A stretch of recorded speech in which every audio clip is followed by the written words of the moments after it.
اعوذ باللہ من الشیطان الرجیم بسم اللہ الرحمن الرحیم خیرکم من تعلم القرآن وعلمہ۔ ناظرین کرام، آج کے درس حدیث کا موضوع ہے قرآن کریم خود سیکھنا اور دوسروں کو سکھانا اور اس کی اہمیت اور افضلیت۔ حضرت نبی پاک صلی اللہ علیہ وسلم فرماتے ہیں،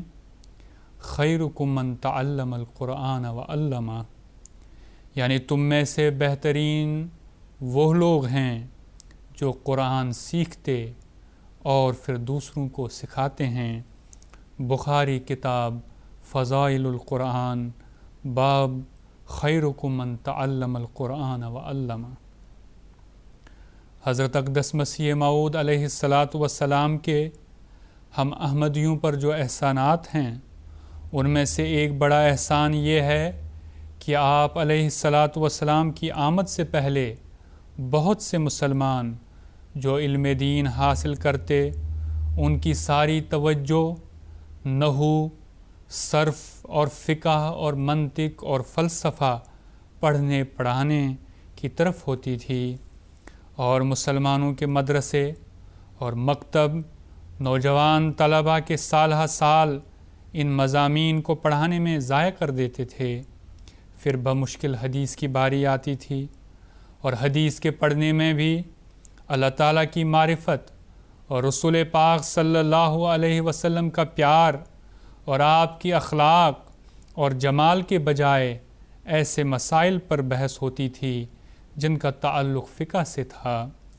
حضرت مسیح موعود علیہ السلام نے ہم احمدیوں کو قرآن سے دوبارہ متعارف کروایا اور اس کی ایسی تفسیر بیان فرمائی جس نے احمدیوں کے دلوں میں قرآن مجید کی سچی محبت پیدا کی، اور ثابت کیا کہ قرآن ہی ایسی کتاب ہے جو ایک انسان کی اصلاح کر سکتی ہے، اس کو پاک کر سکتی ہے، بلکہ اسلام کو تمام دنیا پر غالب کر سکتی ہے،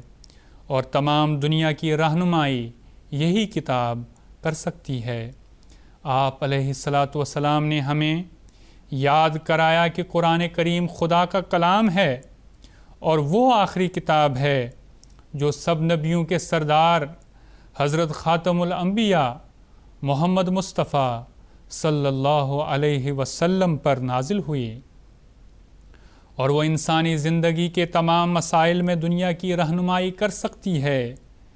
آپ علیہ السلام نے فرمایا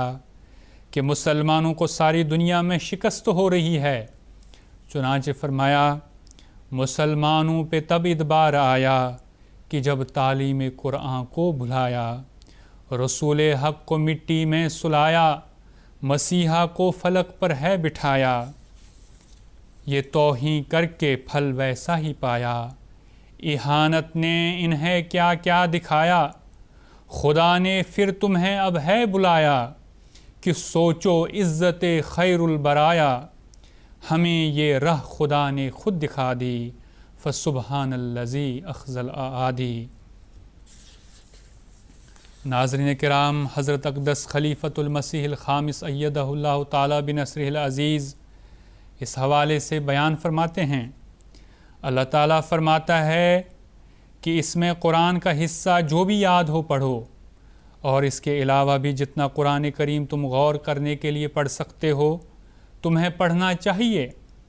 ایک مومن کا یہی کام ہے۔ تیسر من القرآن سے صرف یہ مطلب ہی نہیں لینا چاہیے کہ جو ہمیں یاد ہے کافی ہے، وہی پڑھ لیا اور مزید یاد کرنے کی کوشش نہیں کرنی، یا جس تعلیم کا علم ہے وہی کافی ہے اور مزید ہم نے نہیں سیکھنی، بلکہ جہاں تک ممکن ہو اس میں بڑھنے کی کوشش کرنی چاہیے۔ اللہ تعالیٰ نے ایک دوسری جگہ فرمایا، فاستبقوا الخیرات، المائدہ آیت 49، کہ نیکیوں میں آگے بڑھو، اور جب تک یہ علم ہی نہ ہو کہ نیکیاں کیا ہیں جو قرآن کریم میں بیان کی گئی ہیں، کون کون سے اعمال ہیں جو قرآن کریم میں بیان کیے گئے ہیں، تو کس طرح آگے بڑھا جا سکتا ہے۔ پس قرآن کریم کا پڑھنا اور سیکھنا اور اس پر غور کرنا بھی بڑا ضروری ہے۔ حضرت مسیح موعود علیہ السلام کو الہام ہوا تھا کہ الخیر کلہ فی القرآن، تحفہ بغداد، روحانی خزائن، جلد نمبر 7 صفحہ 29، یعنی ہر قسم کی خیر و بھلائی قرآن کریم میں ہے۔ نیز حضور فرماتے ہیں کہ تمام بھلائیاں اور نیکیاں جو ہیں وہ قرآن کریم میں موجود ہیں۔ بس یہاں میسر کا مطلب یہ نہیں ہے کہ مزید سیکھنا ہی نہیں ہے، جو یاد ہو گیا، بلکہ اپنی صلاحیتوں کو اور علم کو بڑھاتے رہنا چاہیے تاکہ زیادہ سے زیادہ اس قرآن کریم سے فیض پایا جا سکے۔ باقی جو حالات ہیں ان کے مطابق یہ ذکر ہے کہ تم بیمار ہوگے، مریض ہوگے، سفر پر ہوگے، تو اس لحاظ سے نمازیں چھوٹی بڑی بھی ہو جاتی ہیں، قرآن پڑھنے میں کمی زیادتی بھی ہو جاتی ہے، لیکن اس کا مطلب یہ قطعاً نہیں ہے کہ قرآن کریم کو جو سیکھ لیا وہ سیکھ لیا اور مزید نہیں سیکھنا۔ پھر اللہ تعالیٰ فرماتا ہے او زد علیہ ورتل القرآن ترتیلا، سورۃ المزمل آیت نمبر 5، یا اس پر کوئی زیادہ کر دے اور قرآن کریم کو خوب نکھار کر پڑھے، یعنی تلاوت ایسی ہو کہ ایک ایک لفظ واضح ہو، سمجھ آتا ہو اور خوش الہانی سے پڑھا جائے۔ خطبہ جمعہ فرمودہ 4 ستمبر 2009۔ بس اللہ تعالی ہمیں قرآن مجید کی تعلیم پر غور کرنے، اس کو بار بار پڑھنے اور اپنی زندگیوں میں ڈھالنے کی توفیق عطا فرمائے۔ وآخر دعوانا ان الحمد للہ رب العالمین۔ اللہم صلی علی محمد